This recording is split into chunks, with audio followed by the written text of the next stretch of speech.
ka obboleessi kee kabe Oromiyaa keessa deeme namni biyya san keessa deeme waan nuti waan nuuf hin galaaf nama fagoo jirutu sirriitti hin galleef warri biyya dhaytan tokkoffaa Finfinnee qofa bashannantanii hin deebin Arabiyyaadhaati mee qeetee zandaqaa gara Wallaggaa kana achi deemaa yoo gara fagoollee deemu dadhabdan naqamne mafaa gaas deebi'ame garumaan boo kanallee achi dhaqaame asiin gara Gujii kana gadi deema gara Arsii Lixaa kana gadi deema gara Salaalee kana ol baya hoggas maaliif akka wayi waan hoggas isinii gara akka gurbaa kana galetti maaliif akka wayi waan maaliif waa meeqa obsinee waa meeqa waan nurras ga'e waan nama kaan irras ga'e hunda obsinee waa'ee nagayaa wanni ciniinnannee ummata dura dhaabbannuuf isiniif gala namni maaliif akka lolus nuuf gala dallansuun keessan godaannisni keessan waggaa lamaan dabre kana waan namni keenya keessa dabre beeyna garri itti deemnu garuu ka waggaa lamaan kanaa dacha hama jennee yaaddanna jechuudha kanaaf waggaa biyya galtan bashannantiniituma sin deebina Finfinnemaaf Adaamaaf Dirree Dhawaa dhayxanii deebinaan odoo dhaquu baattanis ni wayya go see what our people are going through never seenaa kana biyya sanii keessatti akka ammaa kana dhabiinsi nageenyaa takka uumameen beeku zamana ka shibbirillee hin taane jiraachuu yeroo bara san jiraachuu baadhullee dubbiseetiin jira haalli amma jiru haala akkaan hamaati waa'ee nageenyaa wanni lallabnuuf wanni dubbannuuf siyaasa biraa wallaalletii miti maaltu nuun ga'e jennellee dhiifne laaluu dandeenya garuu haalli uummanni keenya keessa jiru baay'ee waan nu gaddisiisuufi ka mootummaan kophaa isaatti nagaa fiduu hin danda'u kati jette mootummaan mataa isaatiinuu nagaa hin qabu bar wanni namni galaafii hin jirre mootummaan afiifuu nagaa hin qabu mootummaa tokkoo miti ka jiru walii jidduuttuu nagaa hin qaban dhumaatii godhamaa jiru kana maddi isaa tokko wal dhibdee contradiction mootummaa keessa jirudha waggaa afur dura Profeesar Mararaa irraa gabeeytu wanti Abiy Ahmeditti ulfaatu guddaan Ihaadeeguma wal taasisee deemuu natti fakkaataa jee ture lolli Tigraayii fi mootummaa federaalaa jidduutti godhame wal dhibdee Ihaadeeg keessatti paartii biyya bulchaa turan jidduutti godhameeni ammallee walitti gaarreeffannaan Amaaraaf Oromoo jidduutti godhamullee primarily wal dhibdee bilchiginaa Amaaraatii fi Oromoo jidduu jiruuni wal dhibdeen bakkoota adda addaatti agartan kun ka Affaariif Soomalee jidduu jirus maddi isaa paartii biyya bulchu ufiifuu wal jidduutti nagaa hin qabu adada lolli kun hammaatun contradictioniin wal dhibdeen mootummaa keessa jirus hammaataa deema kanaaf bar anarkii hamaa keessa seennaa waan Liibiyaa waan Siiriyaa ta'an hoggaa jennu isin sodaachisuudhaaf yoo immoo yaada kana isin gurguruudhaaf miti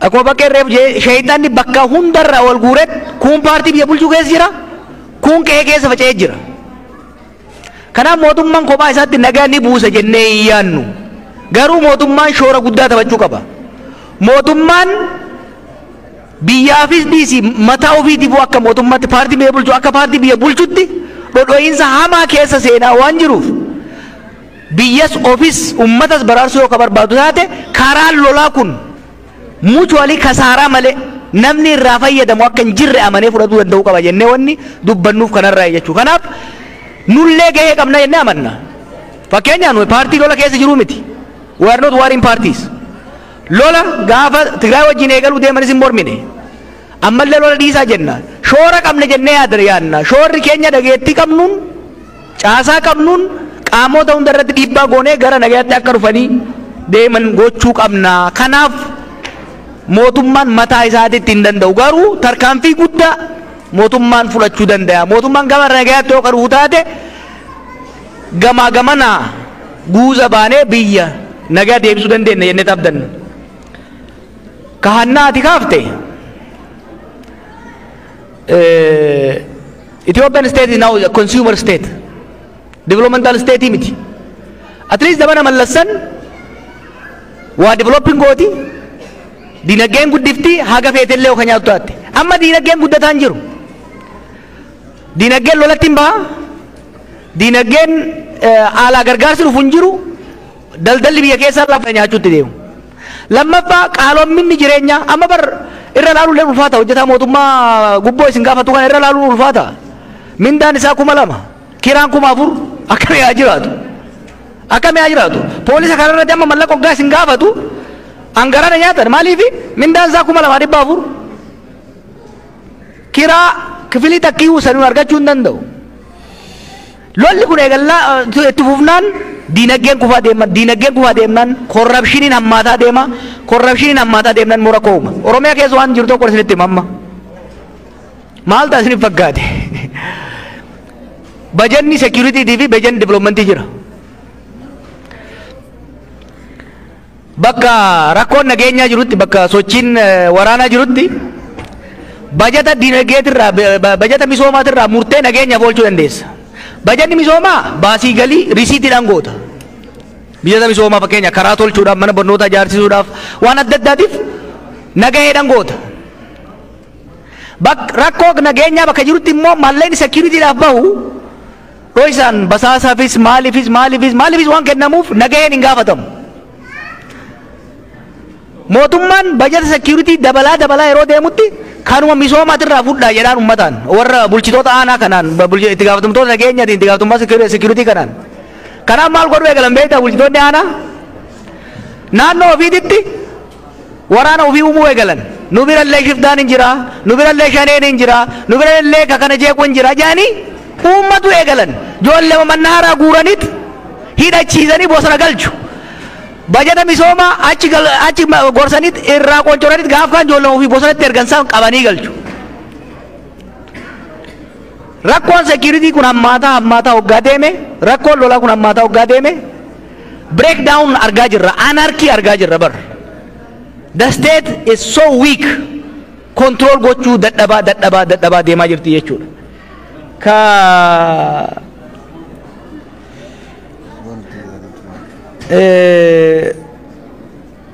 Warra kaan warra dubbii tan arguu didee saba keenya irratti illee ummata biraa irratti illee duulu akkamiin qabbaneessan yoo jaani tokkoffaa dubbataa salphisuun jalaa callisu jalaa qabuu diduudha akka isaanitti baala goomuu dhabuudha.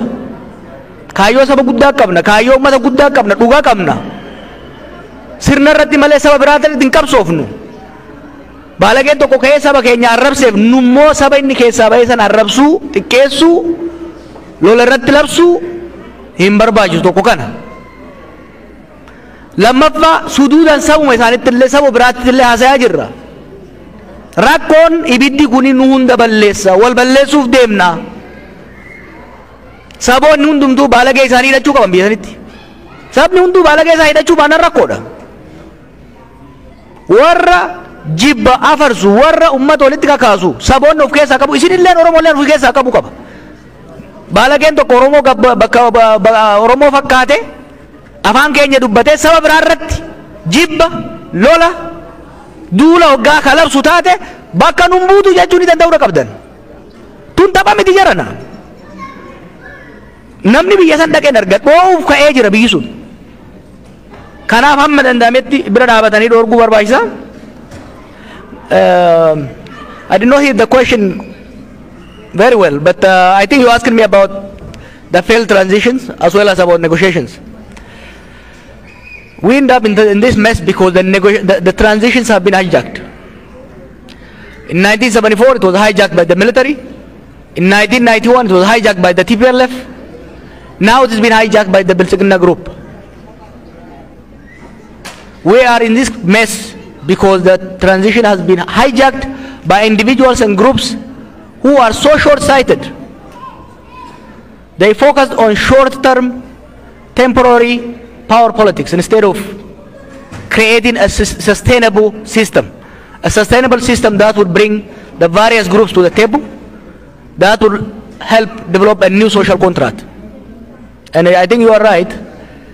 that these failures, when they are compounded, they have created a very complex conflict that will be extremely difficult to solve. Even if we stop the civil wars today, it will take us a decade or more to find acceptable political solution. One. Second, just in the last 2-3 years, the civil war has put the country's economy probably 20-30 years back. It's going to cost us billions of dollars. Billions of dollars in the form of aid, in the form of loan, to bring back the economy to where it was 2-3 years ago. Rebuilding Tigray, rebuilding Amhara, Afar, rebuilding Oromia is going to cost a lot. But for us to start to rebuild, the first thing is we need to go to a ceasefire, we need to negotiate, then we have to start rebuilding the country, reconciling the society. Because there's no point in starting reconstruction. The government now talks about reconstructing and rebuilding Afar and Amhara and Oromia. No, it's not going to work. What is the point of rebuilding today if you are going to destroy it tomorrow? To me, we need to go to the root cause. And we are telling openly the donor communities, we are saying, don't put your money into the fire. There is no point in giving money to a government that is bent on waging civil war. As far as the negotiations are concerned, are the warring parties presenting contradictory demands? Yes. But I think they have to be prepared to compromise. Without compromise, we cannot move forward. The Tigrayan leadership, the Bilsagana leadership, the Amhara leadership, the Oromo leadership, the Somali leadership need to prepare themselves that solution will come only if we compromise. There will be no solution where one become absolute winner and the other absolute loser. We have to find a compromise that we can live together. That's all I can say because that's what I heard from you. Waligalatti, wanumaram majekana radebya. Biyasan kesa rakko kana kesa bahudaf. Bal'ina rakko kana hubachuu qaba namni keenya. Keessattuu isin warri biyyaalaa jirtan. Tapha miti wanni biyya sana deemaa jiru tapha miti ta durii miti. Karri biyyi sun itti deemaa jirtu boodani sheenoytan. Ibidda irratti banzila hin rabina. Ta durii miti. Mootummaanis ta durii miti. Ta durii akka durii dhiibanii waa taatu miti. Amma wanti biyya san keessa jiru reefu akkuma gurbaan jeetti mootummaan kophaa isaatiitti hiikuu waan danda'u miti. Isaan illee ni kijiban, if kijiban. Akkanumaan if jajan malee biyya harkaan qaban.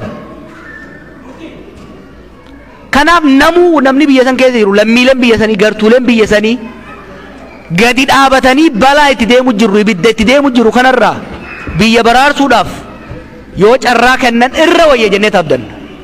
Haga dandeenyu itti himna. Akka kaleessatti yoo dhaga'uu baatan boru sheene'uun barbaannu. Kanaaf iyya keessan dura dhaabbannee isinitti himna. Nuu galaa bar aariin keessan xiiqiin keessan wanni waggaa lamaan dabre kana taane keessattuu namoo keenyaan waan nama gubaati.